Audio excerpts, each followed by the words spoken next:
Bonjour à tous, bienvenue à nouveau sur C'est quoi Next. Nous sommes le vendredi 27 septembre, il est 12h18. Mise à jour sur Ethereum qui s'inscrit dans la lignée de la vidéo d'hier soir où je vous disais il est probable que la correction de vague 4 soit terminée. J'avais émis l'hypothèse euh, qu'il fallait la prendre il fallait prendre cette notion de correction terminée avec des pincettes puisque on avait une absence de conviction euh, visible de la part des acheteurs sur ce plus bas de correction. On aime bien en général, quand les corrections se terminent, de voir les acheteurs remonter au front pour prendre position et relancer les cours plus haut. Alors effectivement, les cours sont repartis un peu plus haut. Et je vous avais dit aussi, attention, je scruterai l'évolution du prix sur les 70,2% de retracement de Fibonacci à 2660 $. En général, ces 70,2% et même très souvent provoquent un point d'inflexion sur les prix. J'ai pas été déçu. Les prix sont repartis à la baisse. Alors, pas beaucoup, mais ils sont repartis à la baisse. Et là, on a fait récemment une deuxième tentative, il y a 2 heures, de transpercer cette résistance. On a réussi à transpercer cette résistance des 70,2%. Par contre, on n'a pas réussi à la maintenir. C'est-à-dire qu'on est en train de repartir à la baisse. Alors, il est notoire d'observer que le Ethereum est en retard par rapport au Bitcoin en ce qui concerne son franchissement de résistance. La résistance équivalente de l'Ethereum par rapport au Bitcoin, elle se trouve à 2740 $ jusqu'à 2820. Donc on en est encore un peu loin en termes d'amplitude. Je pense, là, ces deux attaques là sur les 70,2% qui sembleraient se solder par un nouvel échec. On va attendre la fermeture de cette bougie-là pour avoir confirmation. Je pense qu'on n'a pas fini la correction 4.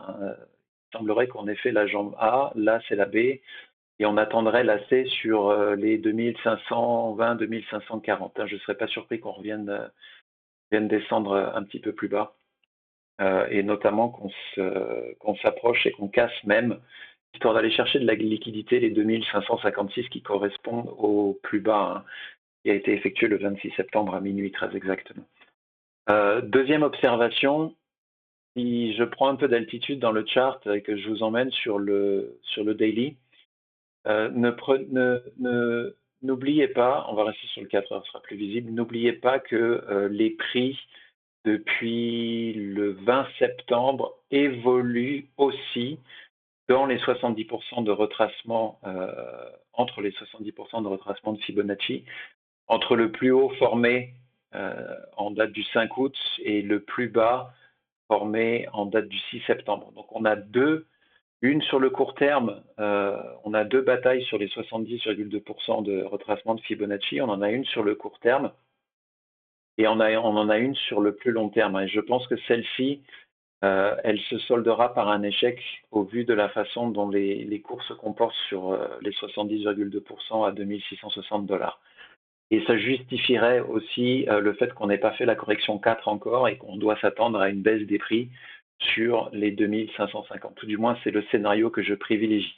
On n'est pas à l'abri non plus d'une impulsion haussière venue de nulle part qui nous ferait franchir avec virulence la fameuse résistance des 2740 à 2820. Mais pour le moment, je vais rester sur ce décompte-là. Donc ça nous ferait une 4. Ça reste à confirmer, bien sûr, mais ça nous ferait une 4 qui se terminerait voilà, sur cette zone-là. Attention quand même, point d'invalidation pour ce décompte-là, ça se situe sur les 2520-2523.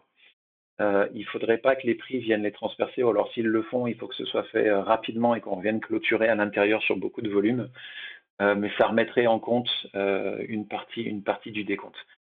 Target à l'immédiat, on reste toujours haussier. Une fois qu'on aura terminé cette correction 4, on devrait avoir une 5 qui nous emmène sur les 2930. C'est la target théorique. Pour ce qui est de l'observation sur les contrats futurs, on a quelque chose qui est important de garder à l'esprit. Ça n'a pas d'indication en soi dans l'immédiat, mais si vous regardez l'open interest en bas sur le Ethereum, sur les contrats futurs, on a quand même une jolie décroissance de la virulence des acheteurs pour ce qui est des contrats dérivatifs. Entre le plus haut qui avait été formé le 19 septembre et puis aujourd'hui, les prix ont marqué des plus hauts, sauf les 2 derniers jours. Par contre, l'open interest, lui, il a du mal à remonter et on a aussi des pics de volume qui sont descendants. Alors, ça ne change en rien pour le moment la target des 2900 et quelques dollars. Par contre, il ne faudrait pas que l'open interest il continue à faire des plus bas, ainsi que des plus hauts de plus en plus bas. Là, ça nous donnerait une indication de retournement de tendance à venir. Voilà, cette mise à jour est terminée. J'espère qu'elle vous a plu. Merci de l'avoir regardée jusqu'au bout. Et puis, je vous souhaite une bonne fin d'après-midi, bonne fin de journée. Prenez soin de vous et à bientôt. Ciao.